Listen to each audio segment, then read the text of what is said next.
బెంగళూరు వారి లెవెల్ 2 క్లాస్లో 12వ అధ్యాయం భక్తి యోగం 2వ భాగం. అందరికీ స్వాగతం.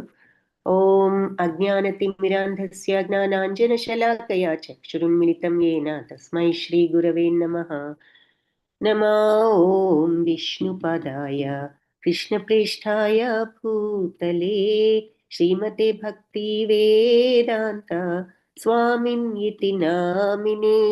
నమస్తే సరస్వతి దేవి గౌరవాణి ప్రచారిణే నిర్విశేష శూన్యవాది పాశ్చాత్య దేశధారిణే. హే కృష్ణ కరుణా సింధో దీనబంధో జగత్పతే గోపేశ గోపికా కాంత రాధా కాంత నమోస్తుతే. తప్త కాంచన గౌరాంగీ రాధే బృందావనేశ్వరి వృషభానుసుతే దేవి ప్రణమామి హరిప్రియే. జయ శ్రీ కృష్ణ చైతన్య ప్రభు నిత్యానంద శ్రీ అద్వైత గదాధర శ్రీవాసాది గౌర భక్త బృంద. Hare Krishna Krishna Krishna Hare Hare Hare Rama Rama Rama Hare Hare. Hare Krishna Hare Krishna Krishna Krishna Krishna Hare Hare Hare Rama Hare Rama Hare Rama Rama Rama Hare Hare. Hare Krishna Krishna Krishna Hare Hare Hare Rama Rama Rama Hare Hare. Hare Krishna Krishna Krishna Krishna Hare Hare Hare Rama Rama Rama Hare Hare Krishna Hare Krishna. So chat box లో 12 శ్లోకాలు అయ్యాయి. Nagaraj Prabhuji very good. YouTube link పెడతారా? పెట్టలేదా యూట్యూబ్ లింక్? మొన్నటి క్లాస్ లింక్. ఓకే, నేను మాతాజీని అడుగుతాను.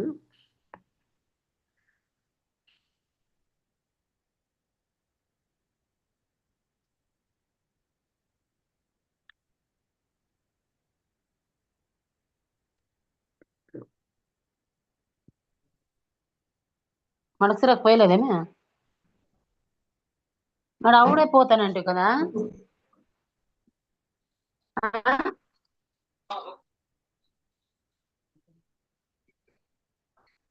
ఇచ్చిరా పో, ఆడున్నారు ఇచ్చిరా పో.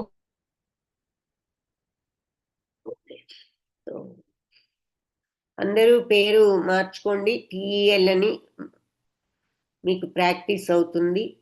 మీరు రీనేమ్ చేసుకోండి.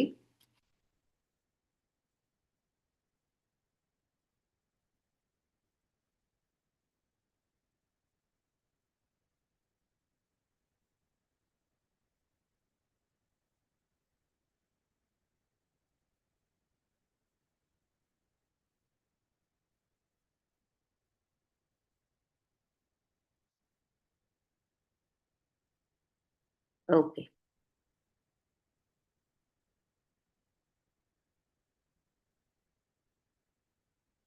సో ఆన్సర్స్ చాట్ బాక్స్లో భగవంతుణ్ణి చేరడానికి వివిధ మార్గాలు తెలియజేస్తున్నారు. దశలు, భక్తిలో ఉన్న వివిధ దశలు చూసారు. ఓకే, ఒకే ఒక ఆన్సర్ వచ్చింది. Very good. ఓకే, మిగిలిన వాళ్ళు ఎవ్వరికి ఏమి గుర్తులేదన్నమాట. సో ఒకే ఒక ఆన్సర్ వచ్చింది. సో ఏమన్నాడు అర్జునుడు? ఎప్పుడు మీ భక్తిలో ఉండేవాళ్ళు అసలు ముందు ఈ రెండిట్లో ఎవరు గొప్ప అన్నాడు. ఏది? మిమ్మల్ని భక్తితో పూజించే వాళ్ళు, నిరాకార తత్వాన్ని పూజించేవాళ్ళు, వీళ్ళల్లో ఏది బెటరు అన్నాడు. ఆ సందర్భంగా భగవంతుణ్ణి నిరాకార తత్వంలో కానీ, రూపసహితుడుగా కానీ, పరమాత్మ రూపంలో కానీ ప్రార్థిస్తూ ఉంటారన్నది చూసాం. సో భగవంతుడు భక్తితో ఎప్పుడు మనసు నా మీదే ఉంచిన వాళ్ళు ఉత్తములు. అలాగే నిరాకార తత్వం మీద కూడా అందరినీ సమంగా చూస్తూ సర్వత్రా సమబుద్ధయ అలా ఉన్నవాళ్ళు ఇంద్రియాలను నిగ్రహించుకుని రాగద్వేషాలు లేకుండా అందరినీ సమంగా చూసేవాళ్ళు వాళ్ళు కూడా ఉత్తములే, చివరికి నన్ను పొందుతారు. కాకపోతే ఆ పద్ధతి కొంచెం కష్టమైన పద్ధతి. మనుషులకు ఆ మార్గం నిరాకారతత్వ మార్గం కష్టం అంటున్నారు. తర్వాత ఇక నాకే అన్ని పనులు నా కోసమే అన్నట్లుగా భగవద్ అర్పణం అనుకుంటూ చేస్తూ మరి ఇదే యోగంలో గనక స్థిరులై భక్తితో ఈ రకంగా నన్ను ధ్యానించే వాళ్లకు ఇక వాళ్ళని మృత్యు సంసార సాగరం నుండి నేను ఉద్ధరిస్తాను, అంటే కాపాడుతాను, విముక్తిని ఇస్తాను. ఎప్పుడు మనసు నా మీద పెట్టి ఏ పని చేసినా భగవంతుడికి అనే ఉద్దేశంతో చేసేవాళ్లకు. ఆ తరువాత భక్తిలో రకాలు. అనన్య భక్తి, అలా మనసును బుద్ధిని ఎప్పుడూ నా మీదే పెట్టి నిమగ్నం చేసి ఉండగలిగేవాడు తప్పనిసరిగా నన్ను వాళ్ళకి నాలోనే ఉంటారు. అది చేత కాకపోతే సాధన చెయ్యి. ఏది నన్ను ఆ సాధనతో నువ్వు నన్ను పొందాలనే కోరిక పెంచుకోగలుగుతావు. అది కూడా చేత కాకపోతే నా కోసం పని చేయటం చెయ్యి, భగవంతుడి కార్యాలు చెయ్యి. అది కూడా చేయలేకపోయావు అనుకో, ఏ పని చేసినా నువ్వు రియాక్ట్ అవ్వకుండా, ఆ పని నుంచి వచ్చేది ప్రతిఫలం ఎలా ఉన్నా నువ్వు రియాక్ట్ అవ్వకుండా ఉండడం ప్రాక్టీస్ చేయి. అప్పుడు కూడా అలా చేసినా నువ్వు పరిపూర్ణత పొందుతావు. తరువాత అది కూడా చేత కాకపోతే ఏమన్నారు, జ్ఞానం పెంచుకోవడానికి ట్రై చేయి, కానీ జ్ఞానం కంటే కూడా ధ్యానం బెటరు. ఒకవేళ అలా రియాక్షన్ లేకుండా పని చేయటం కూడా నీకు సాధ్యం కాకపోతే కూర్చొని ధ్యానం చేయి. అది కూడా చేత కాలేదనుకో, ఇక అప్పుడు జ్ఞానం అభ్యసించు. ఆ వేదాలు అవి చదవడం మొదలుపెట్టు, నీకు విషయం కొంత అర్థం అవుతుంది అని చెప్పారు. కానీ ఈ ధ్యానం కంటే, వేదాధ్యయనం కంటే కూడా జ్ఞానం నేర్చుకోవడం కంటే కర్మఫల త్యాగం ఇంకా బెటరు. ఇది నాలుగో పద్ధతి అన్నమాట. ఎందుకంటే ఇలా ఎప్పుడైతే మనం ఆ కర్మఫలాల మీద ఆసక్తి తగ్గించుకుంటామో మనకి మనశ్శాంతి కలుగుతుంది. అందుకని ఈ రెండింటికంటే కూడా ఇది ఇంకా బెటరు. సో వీలైతే కనీసం అది చెయ్యి అని చెప్తున్నారు. నెక్స్ట్ ఇక శుద్ధ భక్తుల లక్షణాలు. ఇలా భక్తి మార్గంలో ఉన్న శుద్ధ భక్తుడు ఎలా ఉంటాడు? అద్వేష్ట సర్వభూతానాం మైత్ర కరుణా ఏవ చ నిర్మమో నిరహంకార సమదుఃఖ సుఖ క్షమి సంతుష్ట సతతం యోగి యతాత్మా దృఢ నిశ్చయ మయ్యర్పిత మనోబుద్ధిర్ యో మద్భక్త సమే ప్రియ. అద్వేష్ట సర్వభూతానం, అన్ని జీవరాశుల పట్ల ద్వేషం లేనివాడు. మైత్రి, అందరి పట్ల మిత్రుత్వం ఉన్నవాడు. కరుణ, పైగా అందరి పట్ల కరుణ కూడా ఉన్నవాడు. నిర్మం అంటే రమం, ఇది కావాలి అది కావాలి అనే దేని మీద ఆసక్తి లేనివాడు. నిరహంకార, అహంకారం లేనివాడు. సమ దుఃఖ సుఖ, దుఃఖమైన సుఖమైన సమంగా ఉండేవాడు. ఏదైనా ఒకటే, దుఃఖం వస్తే కృంగిపోడు, సుఖం వస్తే పొంగిపోడు. క్షమి అంటే మహా ఓర్పు గలవాడు. సంతుష్ట సతతం, ఎల్లప్పుడూ సంతోషమే. అంటే సంతోషం అంటే ఎగురుతూ ఉంటాడని కాదు, ఎప్పుడూ సంతృప్తిగానే ఉంటాడు.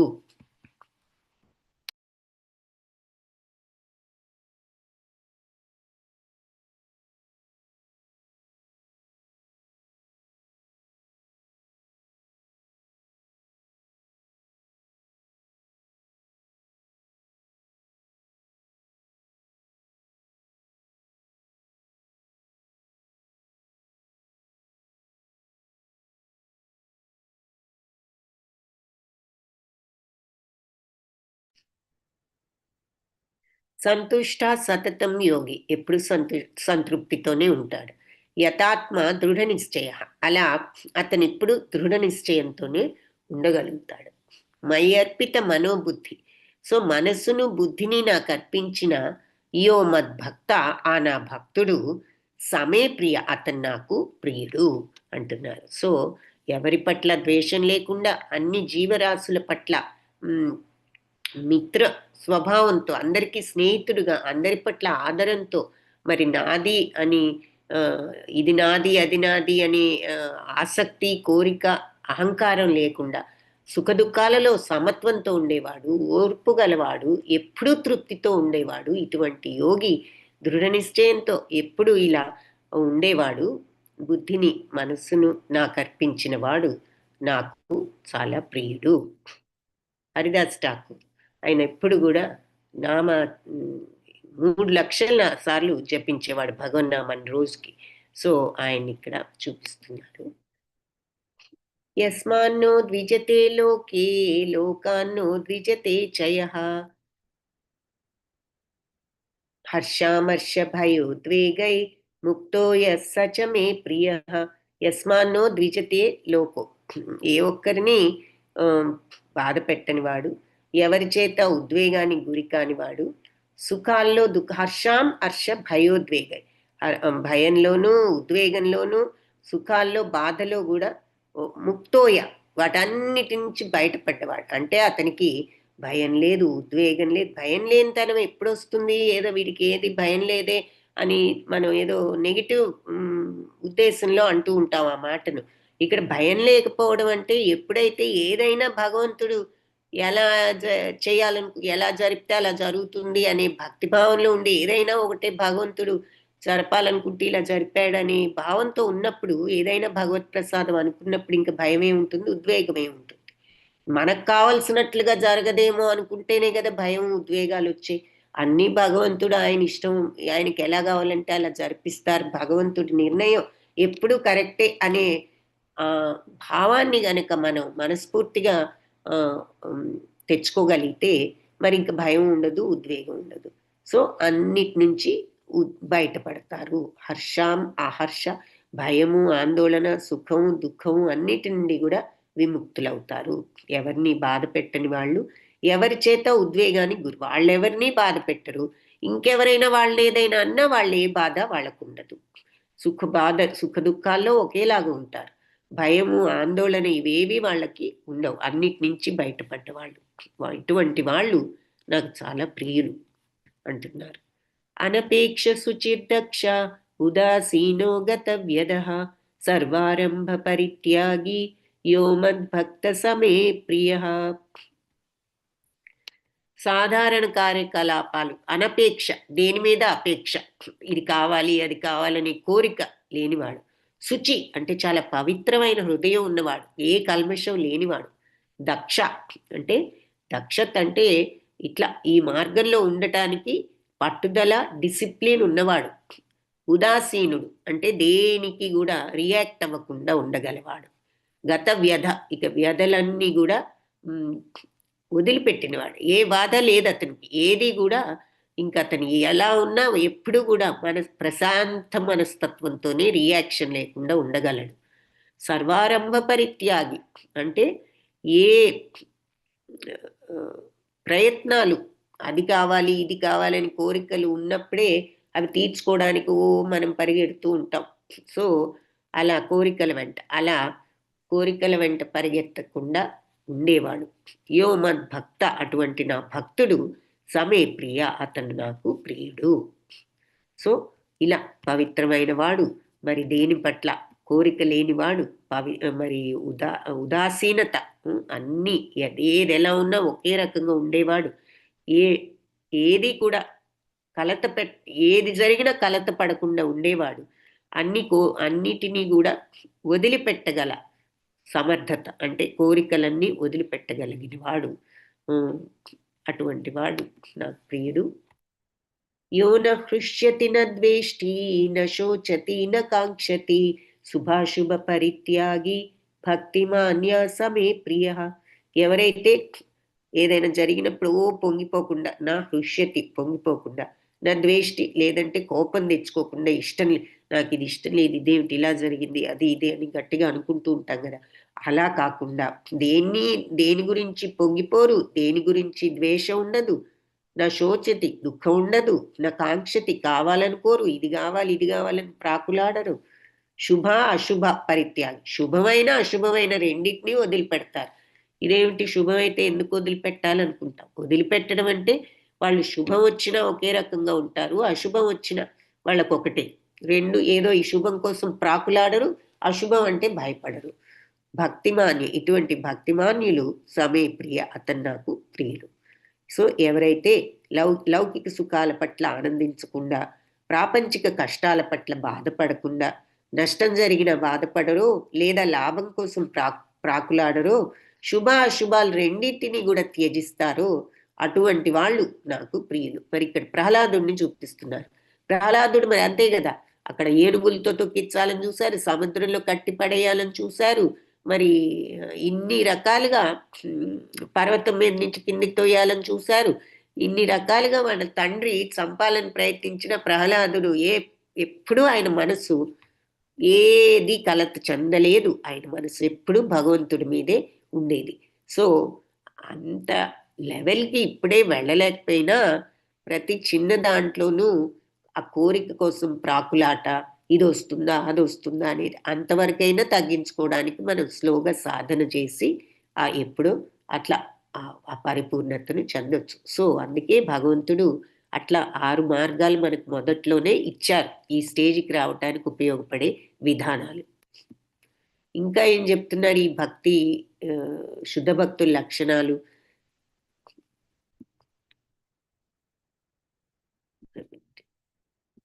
సమశత్రౌ చ మిత్రే చ తథా మానాపమానయో శీతోష్ణ సుఖ దుఃఖేషు సమసంగ వివర్జితః తుల్య నిందా స్తుతిర్మౌని సంతుష్టో ఏన కేనచిత్ అనికేత స్థిరమతిః భక్తిమాన్ మే ప్రియో నరః. సమశత్రౌ చ మిత్రే చ అంటే శత్రువుని మిత్రుణ్ణి సమంగా చూసేవాళ్ళు. తథా అలాగే మానాపమానయో, మానవం అంటే గౌరవమైన, అపమానయ అవమానమైన, ఎవరైనా గౌరవించినా అవమానించినా వాళ్ళు సమంగానే ఉంటారు. గౌరవిస్తే పొంగిపోరు, అవమానిస్తే కోపం తెచ్చుకోరు. శీతోష్ణ చలైన వేడైన, సుఖ దుఃఖేషు అలాగే చలి, సుఖమైన దుఃఖమైన సమంగానే ఉంటారు. సంఘ వివర్జిత, సంగత్వం అంటే అటాచ్మెంట్ని వదిలిపెట్టుకున్న వాళ్ళు. ఇది నాది, అది నాది, అది కావాలి, ఇది కావాలి అనే ఆ కోరికలు లేకుండా ఉండగలిగిన వాళ్ళు. తుల్య నిందా స్తుతి, నిందైనా స్తుతి అంటే పొగట్టం కదా, నిందైనా పొగట్టైనా తుల్య సమానమే వాళ్ళకి. ఎవరైనా వాళ్ళని నిందించినా ఒకటే, ఎవరైనా వాళ్ళని పొగిడినా ఒకటే. మౌని అంటే మాట్లాడకుండా ఉండడం, మౌనంతో ఉండడం. పైకి మాట్లాడకుండా ఉండడమే కాదు, మనస్సును కూడా మౌనంగా ఉంచుకోవడం. అంటే పైకి నోరుతో అనకుండా మనసులో మనం వీడిలాగు వాడలాగు అనుకుంటే ఉపయోగం ఏముంది? సో మనసును కూడా ఆ రకంగా మౌనంగా అన్నెసెసరీ ఆలోచనలు లేకుండా కంట్రోల్ చేసుకోవడం. సంతుష్టో ఏన కేనచిత్, దేనితో అయినా సంతృప్తిగా ఉండేవాడు, ఏది జరిగినా ఎక్కడున్నా సంతోషమే. అనికేత అతనికి మరి అతని నివాసం ఎటువంటిదైనా సంతృప్తితో ఉండేవాడు. అతని చిన్న గుడిసెలో ఉన్న ఒకటే, పెద్ద మేడలో ఉన్న ఒకటి. స్థిరమతి, ఇలా ఎప్పుడు మైండ్ని బ్యాలెన్స్డ్గా ఉంచుకున్న భక్తుడు మే ప్రియో, నాకు ప్రియమైన నరుడు అంటున్నారు. సో శత్రుమిత్రులతో సమభావంతో ఉన్నవాడు, గౌరవమైన అగౌరవమైన, వేడి చలి, ఆనందమైన బాధ అయినా, కీర్తైన అపకీర్తైన అన్నిటి పట్ల సమభావం ఉన్నవాడు. ఎప్పుడు కూడా మరి సంఘ వివర్జిత, అటాచ్మెంట్స్ నుంచి దూరంగా ఉండేవాడు. తర్వాత ఎప్పుడు మౌనం అంటే మాట్లాడకుండా ఉండడమే కాదు, మనస్సును కూడా అన్నెసెసరీ ఆలోచనలు లేకుండా స్థిమితంగా మైండ్ని ఉంచుకోగలవాడు. సంతుష్టో ఏనచిత్, దేనితో అయినా సంతృప్తిగా ఉండేవాడు. అలాగే మరి స్థిరమతి, మైండ్ని ఇట్లా స్టడీగా ఉంచుకున్న భక్తుడు నాకు ప్రియుడు. ఇక్కడ అంబరీష్ మహారాజును చూపిస్తున్నారు. అంబరీష్ మహారాజు మరి ఈ దుర్వాసుడు వచ్చి ఈ రాక్షసుని సృష్టించి ఇంత కల్లోలం చేసినా కూడా ఆయన మొదటి నుంచి చివరి వరకు ఏవి కూడా మార్పు లేకుండా అదే భక్తి భావంతో ఆయన ఉన్నాడు. సో ఆయన్ని ఇక్కడ ఒక ఉదాహరణగా చూపిస్తున్నారు శుద్ధ భక్తుల లక్షణాలు. ఏతు ధర్మామృతం ఇదం యథోక్తం పర్యుపాసతే శ్రద్ధానా మత్పరమా భక్తాస్తేతీవ మే ప్రియా. ఏతు ధర్మామృతం ఇదం, సో ఈ ధర్మాన్ని ఎవరైతే యథోక్తం వాళ్ళ చేతనైన రీతిలో పర్యుపాసన ఆరాధన చేస్తారో, పాటిస్తారో ఈ ధర్మాన్ని, అంటే ఈ భక్తి మార్గాన్ని, ఈ శుద్ధ భక్తుల లక్షణాల్ని పాటించడానికి కనీసం ప్రయత్నం చేసిన వాళ్ళు, వాళ్ళకు వీలైనంతగా పాటించాలని ప్రయత్నించే వాళ్ళు శ్రద్ధతో మత్పరమ నా కోసమే అన్నట్లుగా వాళ్ళు ఉండి భగవంతుడి కోసం మనం ఈ ప్రయత్నం అంటూ భగవంతుడినే వాళ్ళ కేంద్ర బిందువుగా ఉంచుకుని ఈ రకంగా ఈ భక్తి మార్గంలో ఉండడానికి వాళ్ళ వీలైనంత వరకు ప్రయత్నించి ఆరాధించే వాళ్ళు భగవంతుడిని ఈ విధంగా అటువంటి భక్తులు నాకు చాలా ప్రియమైన వాళ్ళు.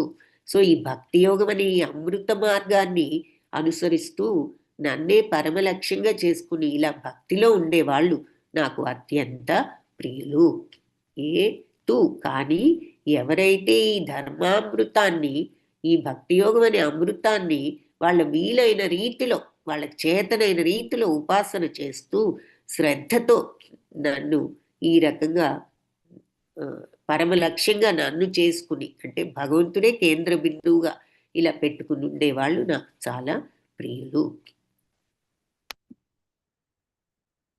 సో ఈ భక్తి మార్గాలు 9: శ్రవణం, కీర్తనం, స్మరణం, పాదసేవనం, అర్చనం, వందనం, దాస్యం, సఖ్యం, ఆత్మనివేదనం. నవవిధ భక్తులు భాగవతంలో కూడా చూస్తాము. సో దీంట్లో ఒక్కటైనా ప్రాక్టీస్ చేయవచ్చు. మరి ఇక్కడ శ్రీకృష్ణుడు సహాయం కోసం దుర్యోధనుడు అర్జునుడు ఇద్దరు వస్తారు. ముందు దుర్యోధనుడు వచ్చి ఈ కుర్చీ కాళ్ళ దగ్గర ఎందుకని తలవైపుకి లాక్కుని కూర్చుంటాడు. అర్జునుడు తర్వాత వచ్చి కాళ్ళ దగ్గర కింద కూర్చుంటాడు. ఈ నిద్ర లేచి ఏమిటి ఇలా వచ్చారంటే ఇలా నీ సహాయం కోసం వచ్చాము అంటే సరే అర్జున నువ్వు అడుగు ముందు అని అడుగుతాడు. అంటే ఇదేమిటి నీకేం కావాలి అంటే దుర్యోధనుడు ముందు నేను వచ్చాను కదా నన్ను అడగాలంటాడు. కానీ శ్రీకృష్ణుడు ఏమంటారు మరి నాకు నిద్ర లేచిన తర్వాత ముందు కనిపించింది అర్జునుడే కాబట్టి అర్జునుడే ముందు అడగడం న్యాయం అని చెప్పి ఆయన అనడం జరిగింది.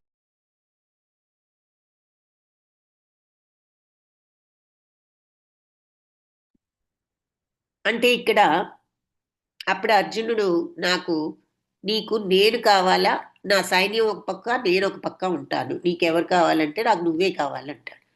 అప్పుడు దుర్యోధనుడు ఏమనుకున్నాడు, ఇదేమిటి నేను ముందడిగే ఛాన్స్ లేకపోయినా నాకు కావాల్సిందే నాకు వచ్చింది, కృష్ణుడిని ఒక్కడే నేనేం చేసుకుంటాను, సైన్యం అంతా ఉంటే నాకు ఉపయోగపడుతుంది అనుకుంటాను. సో ఇక్కడ మనం నేర్చుకునేది ఏమిటి అంటే మరి భక్తుడు ఎప్పుడు భగవంతుడినే కావాలనుకుంటాడు. ఆ తర్వాత అభక్తుడికి భగవంతుడి విలువ కూడా తెలియదు. నీకు భగవంతుడు ఉంటే ఇంక నీకు వేరే అవసరం ఏముంది. సో అంతగా భౌతిక ప్రపంచ మాయలో ఉన్నాడు అన్నమాట దుర్యోధనుడు. సో ఏమాత్రం మరి ఆ భక్తి భావం అనేది లేదు. దురదృష్టం అది అతనిది. మరి ఎదురుగుండా భగవంతుడున్నా తెలుసుకోలేని దురదృష్టం. అది పాండవులు తెలుసుకోగలిగారు కాబట్టి వాళ్ళు మరి అన్ని కష్టాలని తట్టుకోగలిగారు. సో అది ఇక్కడ ఒక చిన్న ఎగ్జాంపుల్ చూపిస్తున్నారు. హరే కృష్ణ కృష్ణ కృష్ణ హరే హరే, హరే రామ రామ రామ హరే హరే. కృష్ణం వందే జగద్గురు. ఈ గీతా పాఠంలో మనం నేర్చుకున్నది ఏమిటి అంటే అసంగత్వాన్ని వీడి భగవంతుణ్ణి మనం శుద్ధమైన భక్తి ద్వారా మనం పూజించినట్లయితే ఆరాధించినట్లయితే భగవద్ధామాన్ని పరమ ఉత్కృష్టమైన భగవద్ధామాన్ని పొందవచ్చు. సో ఈ అసంగత్వం అంటే అటాచ్మెంట్ అంటే రాగద్వేషాలు వదులుకుని భక్తి మార్గం వైపు మనం వెళ్ళగలిగితే భగవంతుణ్ణి పొందొచ్చు. సో ఇది ఈరోజు మనం నేర్చుకున్న పాఠం. వాంఛాకల్పతరుభ్యశ్చ కృపా సింధుభ్య ఏవ చ పతితానాం పావనేభ్యో వైష్ణవేభ్యో నమో నమః. హరే కృష్ణ. అందరికీ మరి ఈరోజు క్లాసు ఇంతటితో ఎండ్ చేస్తాం.